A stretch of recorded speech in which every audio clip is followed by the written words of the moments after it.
कृषि कानूनों के खिलाफ किसानों का आंदोलन 30 दिन बाद भी जारी है। इस बीच आज नेशनल किसान संयुक्त मोर्चा बैठक करेगा। बैठक में केंद्र सरकार से आगे की बातचीत पर फैसला होगा। किसान प्रधानमंत्री नरेंद्र मोदी के भाषण और कृषि मंत्रालय के सचिव की ओर से भेजी गई चिट्ठी को लेकर अपनी रणनीति तय करेंगे।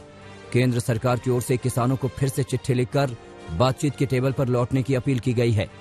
सरकार की चिट्ठी में कहा गया है कि वो सभी मुद्दों पर खुले मन से बातचीत के लिए तैयार है। साथ ही एमएसपी के बारे में लिखित आश्वासन देने के लिए भी तैयार है। किसानों ने आवश्यक वस्तु अधिनियम में संशोधन की बात भी उठाई थी। सरकार ने कहा कि नई मांग रखना तर्कसंगत नहीं, फिर भी उस पर चर्चा हो सकती है। किसानों के जारी प्रदर्शन के बीच अखिल भारतीय किसान संघर्ष समन्वय समिति ने शुक्रवार को कहा कि सरकार जानबूझकर किसानों की 3 कानून और बिजली बिल वापसी की मांग को नहीं पढ़ रही और अन्य मुद्दों की मांग कर रही है। किसानों ने जवाब में साफ लिखा था कि सवाल कानून वापसी का है, सुधार का नहीं है। वहीं AIKSCC ने आज धिक्कार दिवस और कॉर्पोरेट बहिष्कार करने की अपील की है। यही नहीं, उसने कहा है कि 27 दिसंबर को प्रधानमंत्री नरेंद्र मोदी के मन की बात कार्यक्रम के प्रसारण के समय उसके सदस्य थाली पीटेंगे। पश्चिम बंगाल की मुख्यमंत्री ममता बनर्जी ने प्रधानमंत्री नरेंद्र मोदी के आरोपों का जवाब दिया है। ममता बनर्जी ने ट्वीट कर कहा कि हमारे किसान भाई बहन नए कृषि कानूनों के विरोध में सड़कों पर हैं। उनकी समस्या दूर करने की बजाय प्रधानमंत्री ने लोगों को आधे सच और गलत तथ्यों से गुमराह करने की कोशिश की है। बीजेपी के नेतृत्व में केंद्र सरकार सहयोग नहीं कर रही और तुच्छ राजनीतिक फायदे के लिए सिर्फ दुष्प्रचार कर रही है। दरअसल प्रधानमंत्री ने 9 करोड़ किसानों के खाते में 18,000 करोड़ रुपए की किसान सम्मान राशि डालते हुए ममता बनर्जी को निशाने पर लिया था। उन्होंने पूछा था कि उन्होंने बंगाल के किसानों को ये पैसा क्यों नहीं मिलने दिया। अगर किसान उनके दिल में है तो इसके लिए आंदोलन क्यों नहीं किया और आप उनके लिए पंजाब पहुंच गई। केंद्र के कृषि कानूनों को लेकर अब किसान 2 धड़ों में बंट गए हैं। देश के किसानों का एक वर्ग ऐसा है जो केंद्र की कृषि कानूनों को किसानों के हक में बताता है, तो दूसरी तरफ सिंघू बॉर्डर और दिल्ली के दूसरे बॉर्डर पर बैठे किसान तीनों कानून रद्द करने की मांग कर रहे हैं। किसानों में भरोसा जगाने के लिए पीएम मोदी ने देश के कोने कोने में बैठे किसानों से बात की। उन किसानों ने कहा कि उन्हें कंपनियों से फसल का सौदा करने से ऊंची कीमत मिल रही है और जमीन भी सुरक्षित है। वहीं बाजार में जहां मर्जी हो वहां फसल बेचने की भी छूट है। दूसरी तरफ आंदोलनकारी किसान ऐसी कोशिश को सरकार का प्रोपागेंडा बता रहे हैं। राजस्थान के श्रीगंगानगर में अर्जुन मेघवाल को काले झंडे दिखाए गए। अर्जुन मेघवाल कार्यक्रम में हिस्सा लेने आ रहे थे। उस वक्त रास्ते में सड़क के दोनों तरफ खड़े किसानों ने उन्हें काले झंडे दिखाए। श्रीगंगानगर के राय सिंह नगर में किसान चौपाल थी। यहाँ मेघवाल प्रधानमंत्री नरेंद्र मोदी की ओर से किसानों को दिए वर्चुअल संबोधन को सुनने आ रहे थे। इसी दौरान किसानों ने तीनों कृषि कानूनों को वापस लेने की मांग की और उन्हें काले झंडे दिखाए। आज से गृह मंत्री अमित शाह पूर्वोत्तर के दौरे पर हैं। अमित शाह असम और मणिपुर का दौरा करेंगे। गृह मंत्री गुवाहाटी में एक मेडिकल कॉलेज की आधारशिला रखेंगे। ये शहर में दूसरा मेडिकल कॉलेज होगा। इसके अलावा राज्य में 9 नए लॉ कॉलेज भी बनाए जाएंगे। असम के मुख्यमंत्री सर्बानंद सोनोवाल गुवाहाटी में कार्यक्रम में शिरकत करेंगे। मणिपुर के मुख्यमंत्री एन बीरेन सिंह इम्फाल के कार्यक्रमों में मौजूद रहेंगे।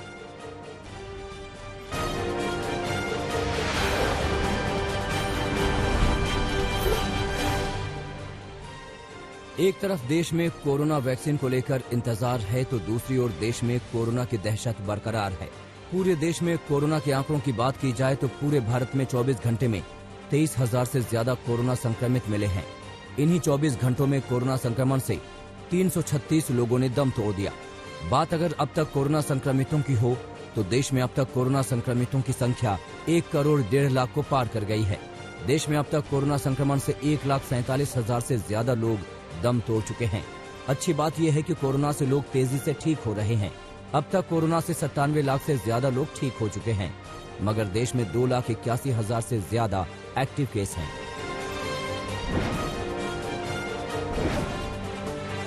दिल्ली में कोरोना की रफ्तार मध्यम जरूर पड़ी है, मगर अभी भी कोरोना संक्रमण का खौफ खत्म नहीं हुआ है। दिल्ली में पिछले 24 घंटे में 758 लोग कोरोना संक्रमित हुए हैं। दिल्ली में पिछले 24 घंटे में 30 लोगों की कोरोना संक्रमण से मौत हुई है। दिल्ली में कोरोना पॉजिटिविटी रेट 0.88% हो गया है, मगर अभी भी दिल्ली में 7,000 से ज्यादा एक्टिव केस हैं। छत्तीसगढ़ के सुकमा में नक्सलियों के खिलाफ सुरक्षा बलों का ऑपरेशन लगातार जारी है। सुरक्षा बलों ने 2 दिनों के भीतर नक्सलियों के 2 कैंप ध्वस्त कर दिए। गोगुंडा और ककाड़ी में सुरक्षा बलों की नक्सलियों से मुठभेड़ हुई। मुठभेड़ के बाद नक्सली भाग खड़े हुए। हालांकि नक्सलियों के कैंप के पास मिले खून के धब्बे और शरीर के घसीटने के निशान से अंदाजा लगाया जा रहा है कि मुठभेड़ में 4 से 5 नक्सली या तो मारे गए हैं या बुरी तरह घायल हुए हैं। जम्मू कश्मीर में इन दिनों कड़ाके की ठंड पड़ रही है। तस्वीरें देखिए, जहां तक नजर जाती है सिर्फ बर्फ ही बर्फ नजर आती है। बर्फबारी की वजह से यहाँ ताल तलैया तो पहले ही जम गए थे, मगर अब पीने के पानी के सारे साधन जम गए हैं। नलों से पानी नहीं निकल रहा। पानी जम जाने की वजह से कई इलाकों में पानी की समस्या हो रही है।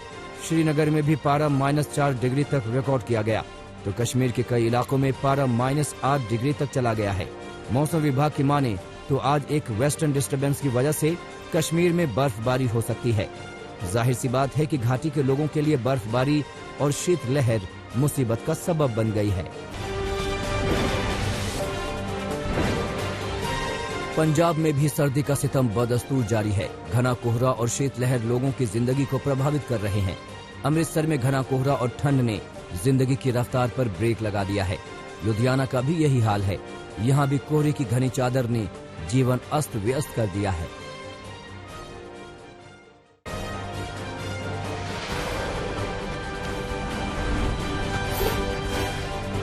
मुंबई में रोड रेज की एक घटना का वीडियो वायरल हो रहा है। वीडियो में एक ऑटो ड्राइवर सीपीएम के नेता पर हमला करता दिखाई दे रहा है। वारदात 17 दिसंबर की है। सोशल मीडिया पर वीडियो के वायरल होने के बाद पुलिस हरकत में आई और ऑटो ड्राइवर को गिरफ्तार किया है। राजस्थान के उदयपुर में रोंगटे खड़े कर देने वाला मामला सामने आया है। एक शख्स ने अपनी पत्नी और 4 बच्चों की हत्या कर दी और फिर आत्महत्या कर ली। शुरुआती जांच में पता चला है कि पति और पत्नी के बीच किसी मामूली बात को लेकर विवाद हुआ और फिर पति ने धारदार हथियार से पत्नी और 4 बच्चों की हत्या कर दी। परिवार के 5 सदस्यों की हत्या करने के बाद उस शख्स ने पेड़ से लटक कर जान दे दी। उज्जैन में रैली निकालने के दौरान 2 गुटों में जमकर बवाल हुआ। विवाद तब बढ़ा जब दोनों गुटों के बीच गाली गलौज हुई। हालात ऐसे बेकाबू हुए कि जमकर पत्थरबाजी हुई। हंगामे में कई लोगों के घायल होने की खबर है। महाराष्ट्र के अमरावती में बस अड्डे पर खड़ी बसों के डीजल टैंक से 600 लीटर डीजल चुराने का मामला सामने आया। चोरी की वारदात सीसीटीवी में कैद हो गई। दिलचस्प ये कि डीजल चोर कार में बैठकर आते हैं और वारदात को अंजाम देकर फरार हो जाते हैं। सुबह जब बस स्टार्ट नहीं हुई तब जाकर चोरी का पता चला। दिल्ली में 10 साल के बच्चे की लाश बरामद की गई। बच्चा करीब 27 दिन पहले घर से गायब हो गया था। मासूम की लाश मैदान गढ़ी इलाके में एक तालाब के अंदर सड़ी हालत में मिली। बच्चे के दादा मां और मां के प्रेमी पर हत्या का आरोप लगा रहे हैं। दमोह में खोजखेड़ी धाम के महंत के साथ मारपीट और पेट्रोल डालकर आग लगाने की कोशिश का मामला सामने आया है। महंत जयराम दास त्यागी ने पुलिस थाने पहुंचकर शिकायत की और आरोपी का नाम बताया। दरअसल विवाद दुकानों के किराए को लेकर है। उत्तर प्रदेश के बुलंदशहर में बदमाशों ने सरकारी गोदाम में 2 चौकीदार गनर को बंधक बनाकर लाखों का सामान लूट लिया। दिलचस्प ये कि लूट का सारा माल विभाग के ट्रक में ही लादकर फरार हो गए। जितनी देर तक माल ट्रक लेकर गोदाम से नहीं निकला उतनी देर बदमाशों ने चौकीदारों को बंधक बनाए रखा। अनुमान के मुताबिक करीब 9 लाख की लूट को अंजाम दिया गया है।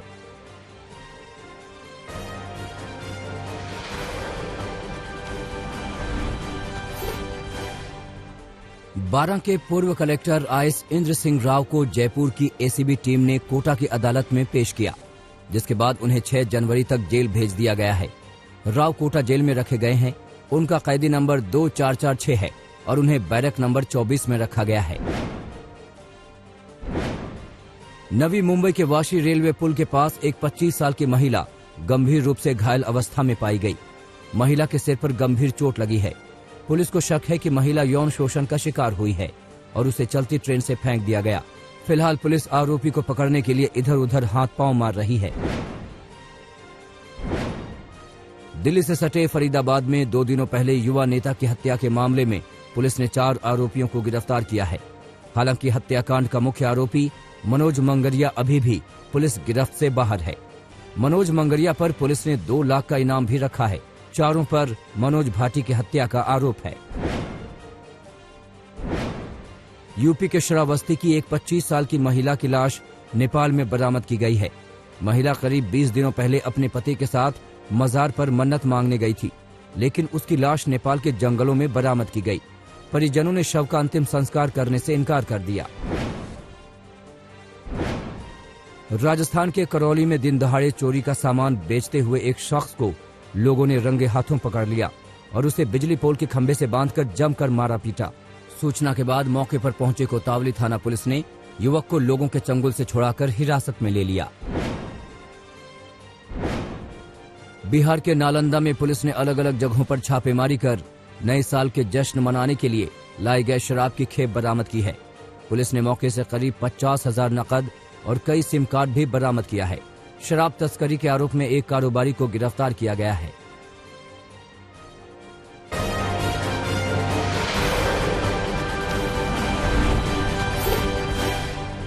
जापान के पूर्व प्रधानमंत्री शिंजो आबे ने फंडिंग स्कैंडल को लेकर सार्वजनिक तौर पर माफी मांगी है। आबे के कार्यालय की तरफ से उनके समर्थकों के डिनर पार्टियों के लिए अवैध भुगतान किया गया था। 2016 से 2019 के बीच जापान के मशहूर चेरी ब्लॉसम सीजन में शिंजो समर्थकों के लिए पार्टियां आयोजित की गई थी। नेपाल में संसद को अचानक भंग करने और कम्युनिस्ट पार्टी के बीच जारी घमासान के बीच सुप्रीम कोर्ट ने प्रधानमंत्री केपी शर्मा ओली को कारण बताओ नोटिस भेजा है। नोटिस में कहा गया है कि लिखित में बताएं कि अचानक संसद क्यों भंग की गई। मामले में विपक्ष की 13 याचिकाओं पर संवैधानिक बेंच सुनवाई कर रही है।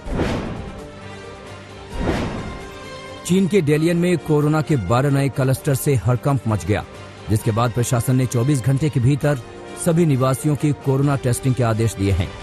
डेलियन में सभी स्कूलों और सार्वजनिक स्थानों को तत्काल प्रभाव से बंद कर दिया गया है।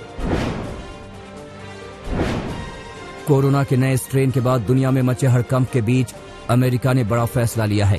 अमेरिका ने तय किया है कि ब्रिटेन से आने वाले लोगों के लिए कोरोना टेस्ट की नेगेटिव रिपोर्ट लाना अनिवार्य होगा। साउथ कोरिया में कोरोना के एक दिन के भीतर अब तक के सबसे अधिक मामले सामने आए हैं। साउथ कोरिया में पिछले 24 घंटे के भीतर 1200 से ज्यादा कोरोना संक्रमित मिले हैं। सोल के डिटेंशन सेंटर में 288 लोगों की कोरोना रिपोर्ट पॉजिटिव आई है। दुनिया भर में कोरोना के मामले 7 करोड़ 98 लाख के पार पहुंच गए हैं। महामारी में अब तक 17,51,000 से ज्यादा लोग जान गंवा चुके हैं। दुनिया भर में करीब 5 करोड़ 62 लाख लोग कोरोना को मात दे चुके हैं। टर्की ने चीनी कंपनी सिनोवैक बायोटेक की वैक्सीन कोरोना वैक को 51% से ज्यादा असरदार माना है। टर्की मेडिकल बोर्ड ने कहा है कि सिनोवैक की वैक्सीन पूरी तरह से सुरक्षित है। लंबे समय की खींचतान के बाद ब्रेक्सिट पर ब्रिटेन और यूरोपियन यूनियन के बीच हुए व्यापार समझौते का जापान सरकार ने स्वागत किया है। नए साल के मौके पर ब्रिटेन को यूरोपियन यूनियन के साथ व्यापारिक अनिश्चितता को खत्म करने पर बधाई दी। जर्मनी के राष्ट्रपति फ्रैंक वोल्टर ने अपने पारंपरिक क्रिसमस संदेश पर 2020 को कठिन साल बताया। उन्होंने उम्मीदों भरा संदेश देते हुए कहा कि अगले साल स्थिति सामान्य होगी और हम सब मिलकर चुनौतियों का सामना करेंगे। उन्होंने कहा कि अगर कोरोना से उभरे तो अगले बरस क्रिसमस धूमधाम से मनाएंगे। सिडनी के नॉर्दर्न बीच पर लोगों ने भारी उत्साह के साथ क्रिसमस का त्योहार मनाया। यहां कोरोना को लेकर लागू एहतियातों का लोगों ने ख्याल नहीं रखा। आपको बता दें कि कोरोना काल में ऑस्ट्रेलिया में क्रिसमस के पारंपरिक उत्सवों पर रोक लगाई गई है।